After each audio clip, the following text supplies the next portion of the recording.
Margaret looks over at Cabernet, her eyes instantly softening and filling with yearning. She's clearly reluctant to shift away her longing gaze. She's so noble and kind and perfect. Her words have always steered my efforts. Yet, why does she like you so much? Why does she protect you even though you have never trusted her? Oh, she's a yandere. I don't know why I didn't realize that sooner, but okay. She's the best and most precious guest here. Only she deserves to be the sole winner of this game. Even if she cheats on your behalf to make you resurrect again and again. No, is that her power? Resurrection? Our character has died multiple times here, but she's somehow keeping us alive. Interesting. Because we didn't have those, what are they called? The things. I might play this again just to try and see if I can keep not like lose again and again and keep those little melons or whatever. See if that helps. Grating her teeth, Margaret presses the strange fish statue next to the elevator. But I know it's because Miss Cabernet is too kind. So, out of respect for her kindness, we better get back to the game and let the rules decide who wins. Miss Cabernet, there are only 2 of you left. At this depth, I'm afraid your little grapes don't work anymore. A churning roar gets closer and closer, accompanied by a smell of sea salt. Water starts to gather around your feet. Oh no, she wants to flood the entire floor. This is Ogygia Villa, the legendary depths of the ocean. I hope you make up your mind before you drown. You know it. It's not a nice feeling. You take Cabernet to higher ground, but you know that's just a temporary fix. The cold water is quickly rising. Make your final decision. I know you want to win, but now, how exactly will you achieve that?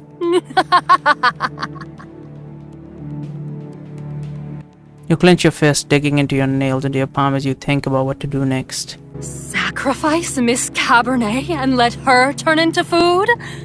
But she's been helping you all this time. Are you really going to do that? I wouldn't do that. How do you know I wouldn't do that? Good heavens. I don't believe any honorable person would do that, right? Or you can obediently turn into food and become the most delicious and honorable soul for the dinner banquet that Miss Cabernet and I will enjoy later. Of course, you can just simply do nothing and drown. Ice cold water is now ankle deep. Your line of sight is dominated by the trench before you know, yet no one can help you cross it. Biting your lip, you rack your brain for ideas on how to foil Margaret's plot. A shadow casts over you, interrupting your wild thought. You realize that you're in Cabinet's shadow as she wades into the water. She's telling you with her eyes that she wants to try to talk to Margaret. What are you going to do, Miss Cabernet? Miss Cabernet, don't worry. Tonight, I will present you the most unforgettable feast. You will definitely approve of me. I'm sure of it. How can you be sure that the souls you give me, I will eat and approve of as the most delicious? Huh? Because they are the most honorable souls. And what is honorable by your definition? An honorable soul is, of course, compassionate and honest, noble and flawless, and can resist temptation. I don't think even I can meet those standards. Cabernet? You have no idea what she's trying to get at. She's as composed and elegant as ever, but with an extra hint of mystery you can't figure out. She no longer looks in your direction or responds to your questions. No, of course not. To me, you're the most honorable one of all. You're perfection itself, Miss Cabernet. Cabernet glides forward, her dress floating behind her like a mermaid tail. Those born in Syndicate can be selfless, to your surprise. What he chose to exchange with might have been his most precious possession. That flower might be from the girl he fancies, and paper on the table might have contained a poem he spent a week composing. People first and foremost have the will to survive. It's only natural for them to put their own life over others when they are on the verge of death themselves. Occasional fear is not shameful, and the pursuit of happiness is not some heinous crime. Whether it is beauty and ugliness, tears and laughter, tradition and innovation, yummy and yucky tastes.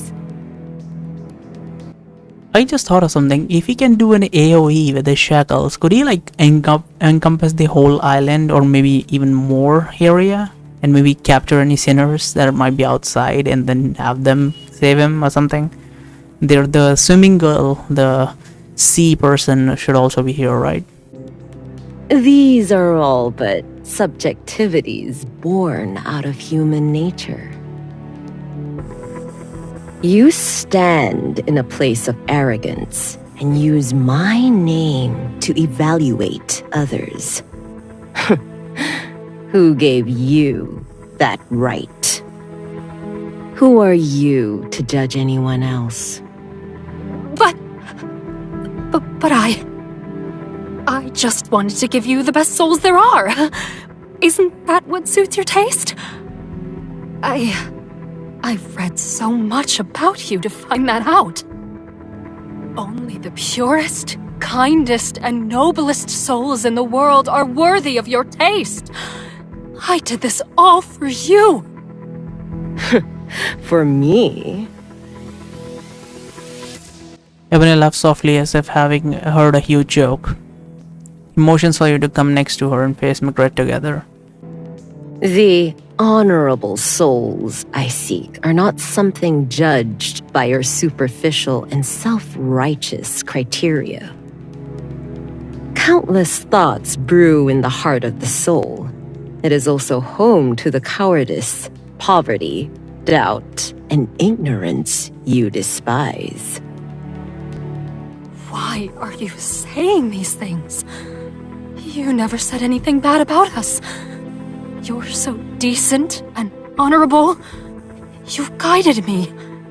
You've stood with me. Because you don't understand, amidst all the complex thoughts and emotions, every pure and authentic soul is worthy of my heart.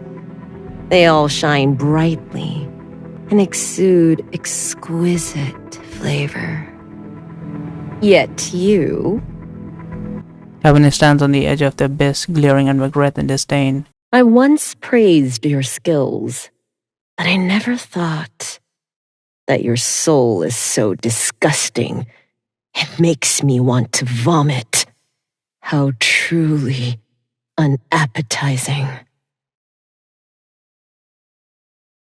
Magret freezes. It seems as if she has even stopped breathing. Her eyes widen, staring at the person she admires most, looking back at her in disgust, Cabinet's words echoing in her mind, stabbing her insides. I'm the one who knows her best. I won't be judged by a fake. You're dishonorable. You're not Miss Cabernet. Right. She has created an image in her head of what Cabernet is like, and she just wants to follow that. Oh, well, I've heard this plotline before. You must have done something. Fess up. Give me the real Miss Cabernet. I'm going to eliminate you!